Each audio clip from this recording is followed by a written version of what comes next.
Could Sean Strickland be an unexpected pay-per-view draw for the UFC going forward after what happened last week with his exchange with MMA Fighting's Alexander K. Lee? I think it's worth discussing, and that's what I'm going to talk about in today's video. My name is James Lynch, so you know the clip I'm talking about. This was the biggest story outside of UFC 297 last week. It wasn't the title fight, it wasn't any of the matchups, it wasn't the fact that any of the men on that card went 0-7. It was this exchange between Alex Lee and Sean Strickland. It was everywhere, and you look at the MMA Junkie clip, 6 million views, I should say, not followers. But so many political outlets picked this up. Political outlets that have huge followings. Global News, for example, in Canada, one of the biggest news outlets, did a whole story on this.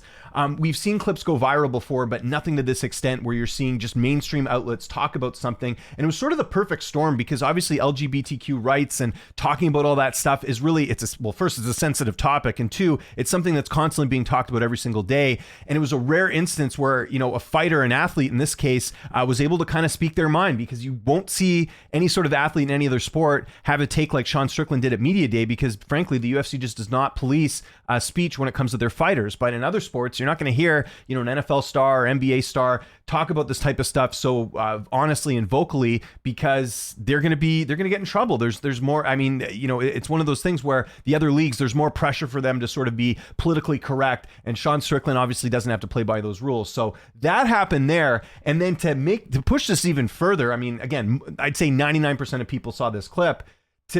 After that, Dana White then is asked by Post Wrestling's John Pollock about that clip, about whether he's going to start policing fighters for speech, or if there's going to be any, you know, he basically was just asking Dana what type of leash he had. And as soon as he said leash, and as soon as he said LGBTQ rights, Dana White went off. And again, you've seen the clip, I don't have to show it here, but he basically went off on John Pollock and said, like, look, like, we're not policing anyone's speech. You know, who am I to tell fighters what they should believe in or what they should think? So that only added more as well. And, you know, I do read a lot of political stuff in the US, and last night I couldn't believe how many people were talking about this. Like, this to me is crazy. Now look, if you've watched my streams, you know that social media metrics don't always translate to pay-per-view buys. A prime example, Cody Garbrandt. I always bring this example up, and it's not a knock on Cody whatsoever, but it just goes to show, you know, look at this. Cody Garbrandt has almost 3 million followers. He's not a pay-per-view draw, at least not anymore. You know, so it doesn't always translate to pay-per-view buys. But the thing I look at here is a couple things. First off, you've got Sean Strickland being kind of the new Colby Covington. What I mean by that is,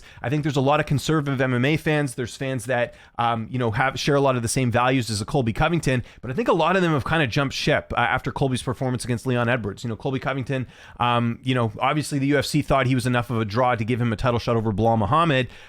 There's interest for Colby Covington, whether people want to say he's a draw or not. The facts of the matter are the UFC sees Colby as some sort of commodity, but I'd say that a lot of fans, since that loss and the way everything got handled and I think also the comments about Leon Edwards' father, I think have turned a lot of fans off to Colby. And I feel like a lot of those fans now are going towards Sean Strickland, because Strickland is really sort of getting out there and sharing his political views. You know, Colby was very political as well, but I'd say Strickland has taken it to another level, and he's done it in a way that has really, I think, emotionally attached people to him that have the same beliefs. And again, we're not going to get too political on here. I'm not someone who's going to tell you what you should believe in or whatever else, but I'm just talking about the optics of this. And the optics are, this is one of the rare times where an MMA fighter has gone into the mainstream. You know, it's very hard to get in the mainstream when it comes to UFC content.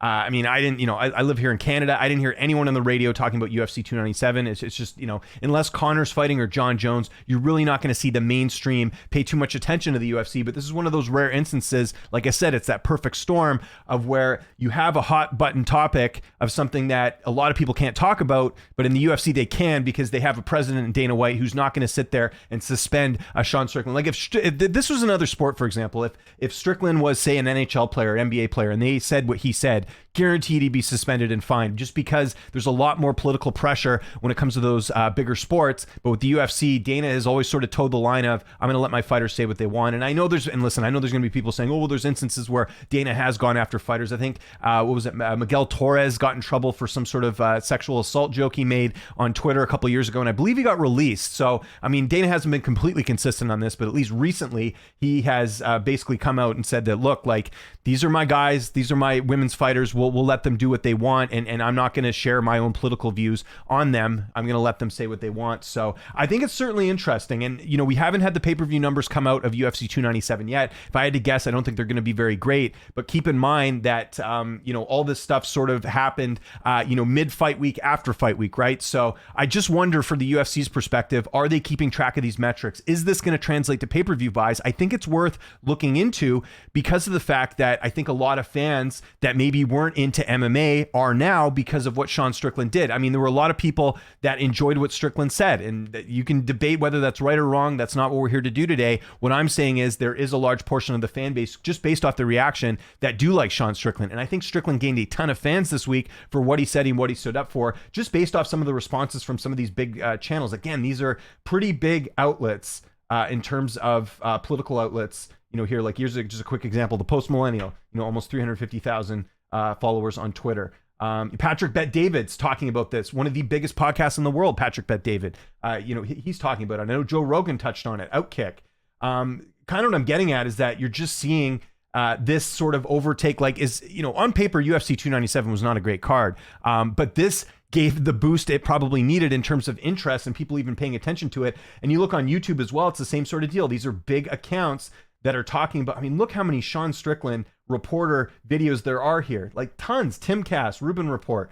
These are all really big accounts that are talking about the Sean Strickland thing. So again, my theory on this is that, okay, social media metrics don't always translate to pay-per-view buys. I get that. But what I'm saying is it possible there's fans who don't even watch MMA, but like what Sean Strickland has to say, and they're just going to tune in to hear what he has to say next, that they might not even watch the fights, or, well, I'm assuming they would, but, they just want to tune into Strickland now, because Strickland is connected with them on a political level that they're not going to get from other athletes. Again, a lot of athletes, let's be honest here, are kind of boring. Right? Here, go listen to like a post-fight or post-game interview with like an NHL player. They're dreadful. They're awful. There's no personality there. And that's because of the environment that a lot of these big mainstream sports have created, which is you have to toe the line. You have to be politically correct.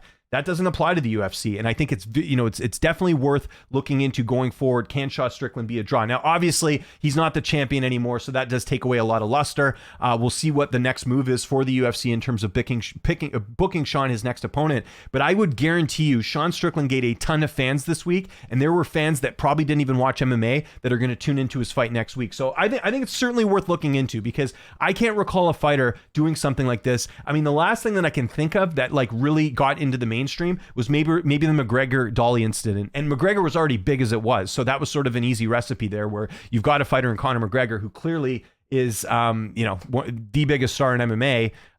He does something really bad, of course that's going to be front page news. But I don't know, you guys let me know in the comments. I can't remember a fighter of something that has gone this viral where every single major news outlet is sort of picking up on this and talking about it, and I think it's certainly worth looking at. And even these clips that are reposted, they're getting crazy amounts of views here. It's like Toronto Sun, 92,000 views here, right? That Dana White clip, 300,000 views. This conservative reporter here, he's got 797,000 views. He reposted this F Trudeau thing, and that's the other thing too. It got political at the fights as well. You heard the F Trudeau chants, right? People don't like Justin Trudeau. Again, that's a conservative fan base going against Justin Trudeau. So, as much as we don't like politics and sports to mix together, it was at the forefront this week with UFC 297. I certainly think it's something to keep an eye on going forward. And I just want to be clear, I'm not saying Sean Strickland will be a pay-per-view draw. I'm saying that everything that happened last week, it'll be interesting to see if it does translate into pay-per-view buys. So I want to know what you guys think in the comment section below.